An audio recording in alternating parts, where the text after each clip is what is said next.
کہ وہ شخص جو 40 سال تک 35 سال تک اپنی سروس کرنے کے بعد عمر کے اس حصے میں آئے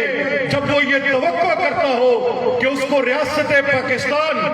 اس حد تک پینشن دے گی اور اینڈ ٹائم پر پتہ چلے نہیں ملے گی تو ہر ذہین شعور سوچے گا کہ اس کی بہتری کیسے کی جا سکتی ہے۔ میں نے ابھی آپ کے پاس آنے سے قبل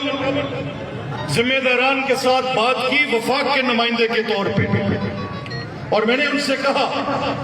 کہ وزیر اعظم پاکستان یہ چاہتے ہیں کہ کوئی ڈسکریمنیشن نہ ہو۔ اگر وفاق کے کیے فیصلے پر خیبر پختونخوا ایک انداز سے عمل کر رہی ہے، بلوچستان ایک انداز سے عمل کر رہا ہے، سندھ ایک انداز سے عمل کر رہا ہے، وفاق اپنے ملازمین کے ساتھ ایک انداز سے عمل کر رہا ہے، تو کوئی ڈسپیرٹی پنجاب میں نہیں آنی چاہیے۔ اور میں نے یہاں پر سنا کہ جو اس وقت آپ کی کیئر ٹیکر گورنمنٹ ہے یہاں پر، وہ بھی یہی چاہتی ہے کہ آپ کی تکلیف کا یہ مداوع ہو، اور ایک 4 رکنی وفد بنا کر میں نے چیف سیکرٹری صاحب کے پاس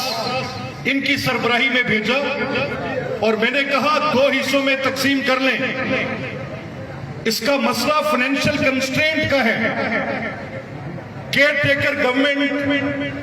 بڑا بجٹ نہیں کر سکتی، اس کے اوپر لیمیٹیشن ہے،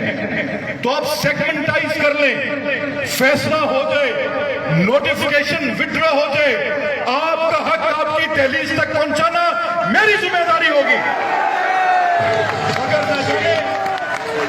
اگر آپ اجازت دے دیں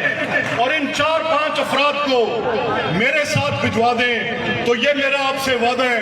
کہ تیسرے سے چوتھا دن نہیں ہونے دیں گے۔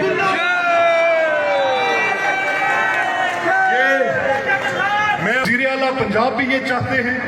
کہ آپ کے ساتھ جو اس نوٹیفیکیشن میں کہیں حق تلفی ہوئی ہے اس کا ازالہ ہو، اور وزیر اعظم پاکستان بھی یہ چاہتے ہیں، باقی فیصلہ آپ کریں۔